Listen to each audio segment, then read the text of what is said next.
Hi friends, ఇప్పుడు మనం Golconda fort దగ్గరికి వెళ్దాం. మోస్ట్లీ మొత్తం చూపడానికి ట్రై చేస్తాను. ఏమన్నా వీడియో కొంచెం ఎక్కువగా ఉన్నా సరే స్కిప్ చేయకుండా మొత్తం చూడండి, మీకు ప్రాపర్ ఇన్ఫర్మేషన్ ఉంటుంది. బైక్ మీద వచ్చే వాళ్ళు చాలామంది ఎక్కడ పడితే అక్కడ పార్క్ చేస్తున్నారు. దానివల్ల పోలీసులు వాళ్ళు ట్రాఫిక్ వాళ్ళు తీసుకొని వెళ్ళిపోతున్నారు. సో నా సజెషన్ ఏంటంటే, మీకు కరెక్ట్గా కౌంటర్ ఉంది కదా, దానికి ఆపోజిట్ లైన్లోనే పార్కింగ్ ఉంటుంది. జస్ట్ 20 రూపీస్ తీసుకుంటున్నారు. సో అక్కడ పార్క్ చేసుకోండి. ఫైనల్గా గోల్కొండ ఎంట్రీ దగ్గరికి వచ్చేసాం. సో ఇప్పుడు మనం రైట్ సైడ్లో టికెట్ కౌంటర్ ఉంటుంది, అక్కడికి వెళ్ళి టికెట్ తీసుకొని లోపలికి వెళ్దాం. ఈ మధ్యలో వచ్చేసి జస్ట్ బ్యాగ్ చెకింగ్ మాత్రమే ఉంటుంది, అది గుర్తుపెట్టుకోండి.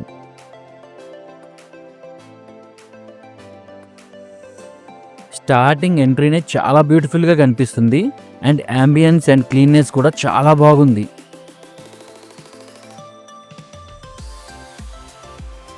ఇదే టికెట్ కౌంటర్. టికెట్ వచ్చేసి 25 రూపీస్ అండ్ ఎవరైనా కెమెరా తీసుకుని వెళ్ళాలనుకుంటే దానికి కూడా 25 రూపీస్ తీసుకుంటున్నారు. మీ దగ్గర క్యాష్ లేకపోయినా నో ప్రాబ్లం, ఇక్కడ ఈ కనిపిస్తున్న స్కానర్ ఉంది కదా, దీంతో స్కాన్ చేసి మీరు పే చేసిన తర్వాత వాళ్ళు టికెట్స్ ఇస్తారు.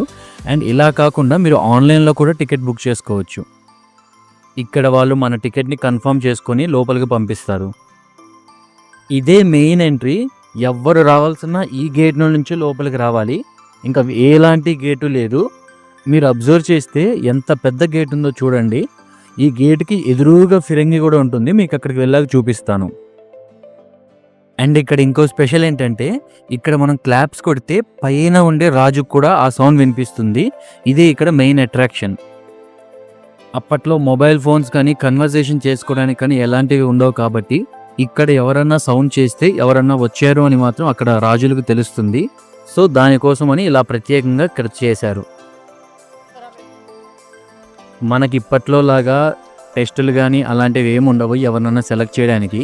అక్కడ రాజులు అక్కడ కనిపిస్తున్నది ఆ రాయి ఉంది కదా, అది ఎవరైతే లిఫ్ట్ చేస్తారో వాళ్ళకి బట్టులుగా పోస్ట్ ఇస్తారు. ఆ రాయి వచ్చేసి 240 kgs ఉంటుంది. ఇక్కడ ఈ కనిపిస్తున్న ఏరియా మొత్తం గార్డెన్ ఏరియా. యాక్చువల్గా ఇక్కడ ఒకప్పుడు బంగారాలు, వజ్రాలు, డైమండ్స్ అన్నీ ఇక్కడే అమ్ముతారు. ఇప్పుడు ఈ రైట్ అండ్ లెఫ్ట్ సైడ్లో ఇది గోడ ఉంది కదా, చాలా లాంగ్గా, ఇది ఏదో కాదండి. ఒకప్పుడు బట్టలు ఉండడానికి లోపల ఉండే ఏరియా ఇది.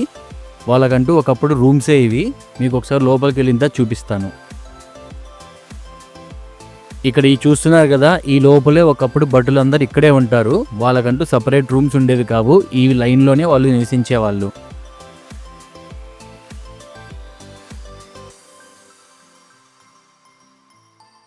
ఇక్కడ ఈ పెద్ద బిల్డింగ్ కనిపిస్తుంది కదా, ఇది వచ్చేసి అప్పటి కాలంలో రాజులు వాడే ఆయుధాలన్నీ ఇక్కడే స్టోర్ చేసేవాళ్ళు. ఇది మొత్తం 150 గదులు ఉంటాయి. 150 గదుల్లోనూ ఆయుధాలు ఉంటాయి.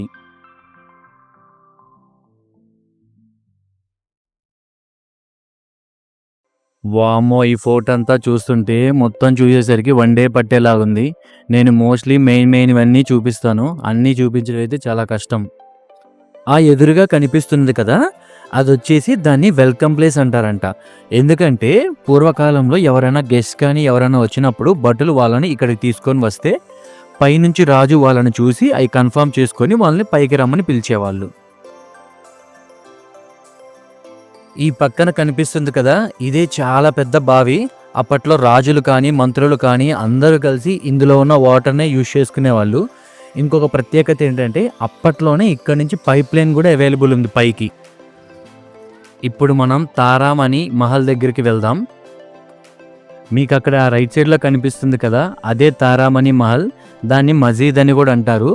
తారామణి అనే యువరాణి ఇక్కడ నివసిస్తూ ఆ మసీద్ చేసుకుంటూ ఉండేది. ఇక్కడ కనిపిస్తున్న ఈ గార్డెన్ ఏరియా మొత్తం చాలా బ్యూటిఫుల్గా కనిపిస్తుంది. యాక్చువల్గా ఈవినింగ్ టైంలో లేజర్ షో ఉంటుంది కదా, అది ఇక్కడే కండక్ట్ చేస్తారు. మీకు అది కూడా చూపిస్తాను, ఆ లేజర్ షో. బయట నుంచి ఫోర్ట్ చూడడానికి కొంచెం చిన్నదిలానే అనిపించింది అనుకున్నాను. లోపలికి వచ్చేసరికి వెళ్ళే కొద్దీ వస్తూనే ఉంది. లోపల ఏదో స్వరంగం టైప్లో ఉంది, ఒకసారి వెళ్ళేసి వద్దాం. వామ్మో, ఇక్కడ అన్ని గబ్బిలాలు ఉన్నాయి రోయ్. ఇది వచ్చేసి గోల్కొండ కోట్ ఇన్సైడ్ ఏరియా ఉంది కదా, దాని యొక్క మ్యాప్ ఇది. మీరు ఎవరన్నా ఇక్కడికి వచ్చినప్పుడు ఈ మ్యాప్ని ఫాలో అయ్యి చూసుకోవడం మంచిది.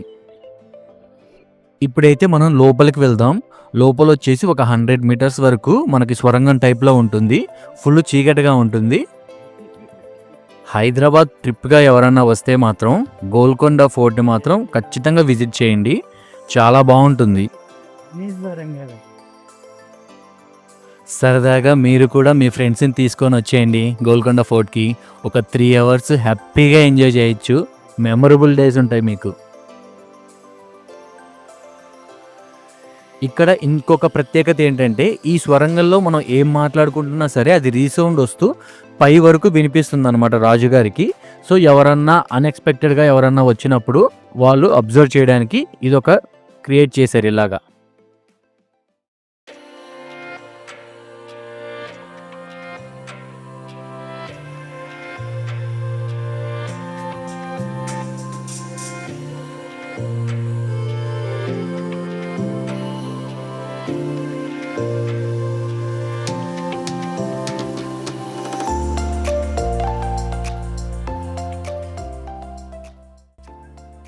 ఇప్పటి వరకు మనం అంతా నార్మల్‌గా తిరిగాము. ఇప్పటి నుంచి మొత్తం స్టెప్స్ ఎక్కుంటూ పైకి వెళ్ళాలి. చూద్దాం పైన ఏముంటుందో. ఒక్కసారి ఇక్కడి నుంచి వ్యూ ఎలా ఉందో చూద్దాం. అబ్బా! ఏమన్నా ఉందా వ్యూ అసలు.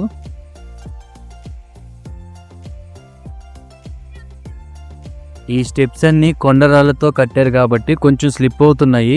జాగ్రత్తగా ఎక్కేటప్పుడు జాగ్రత్తగా చూసుకోండి. అండ్ ఈ హైట్ మొత్తం వచ్చేసి 140 మీటర్స్ అంట. ఇప్పుడు అక్కడ వరకు ఎక్కుదాం. ఇక్కడ కొంతమంది చెప్పిన దాని ప్రకారం పైన కూడా ఒక అమ్మవారి గుడి ఉంటుందంట. ఆ గుడి నేమ్ వచ్చేసరికి జగదాంబ ఆలయం. తెలంగాణలోనే మొదటి బోనాలు జరుపుకునే ప్లేస్ ఇదొక్కటే. ఈ గుడిలోనే ఫస్ట్ బోనాలు చేస్తారంట. అదిగోండి ఆ కనిపిస్తున్నదే నాకు తెలిసి అది జగదాంబ ఆలయం అనుకుంటా.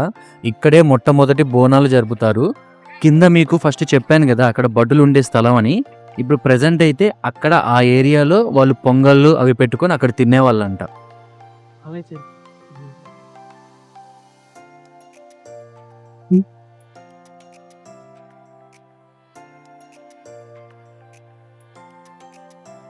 ఫైనల్‌గా 400 మెట్లు ఎక్కేసిన తర్వాత ఎండ్‌కైతే వచ్చేసాము. చూడండి ఇక్కడ ఏరియా ఎంత బాగుందో చెట్లతో. అక్కడ లెఫ్ట్ సైడ్‌లో కనిపిస్తున్న బిల్డింగ్‌లోనే రాజుగారి మీటింగ్స్ అన్నీ పెట్టుకునేవాళ్ళు. ఒకసారి మనం అందులో కూడా వెళ్దాం. ఒకసారి 3x స్పీడ్ వేసుకొని పైకెళ్ళిపోదాం.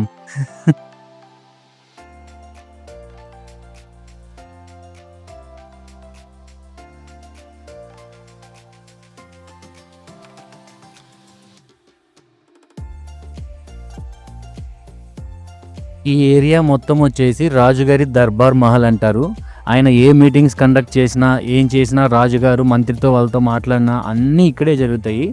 ఇక్కడ నుంచి కింద నుంచి ఎవరు వస్తున్నారని చెప్పి మొత్తం కనిపిస్తుంటుంది. మీరు ఒకసారి చూడండి.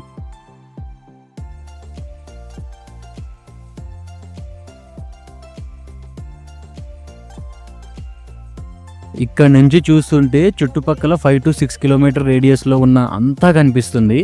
ఒకప్పుడు ఈ గోల్కొండ ఫోర్ట్ వచ్చేసి చుట్టూ సరౌండింగ్స్లో 7 కిలోమీటర్స్ ఉండేది. బట్ ప్రజెంట్ ఇక్కడ ఫోర్ట్ ఒక్కటే మిగిలింది. మిగతాదంతా హౌసెస్ అన్నీ కట్టుకొని అందరు ఉన్నారు. ఇప్పుడైతే మనం కిందకు వచ్చేసాం టోటల్గా. ఇలా స్ట్రైట్గా వెళ్ళిపోతే ఎగ్జిట్ వస్తుంది. బట్ ఆ ఎగ్జిట్ గేట్ దగ్గరనే మనకి లేజర్ షోకి ఒక టికెట్స్ ఇస్తారు. ఆ టికెట్స్ వచ్చేసి 140 రూపీస్ ఉంటుంది పర్సన్కి. యాక్చువల్గా ఇక్కడ 3 షోస్ ఉన్నాయి అన్నమాట. లేజర్ షో 6:30కి వచ్చేసి ఇంగ్లీష్ షో, అండ్ 7:15కి వచ్చేసి హిందీ షో, 8 PM వచ్చేసి లాస్ట్ షో, అది తెలుగు షో. సో మీరు ఈవినింగ్ వరకు ఇక్కడ ఉన్నట్టయితే ఖచ్చితంగా లేజర్ షోని మాత్రం మిస్ అవ్వకండి. అది చాలా బాగుంటుంది.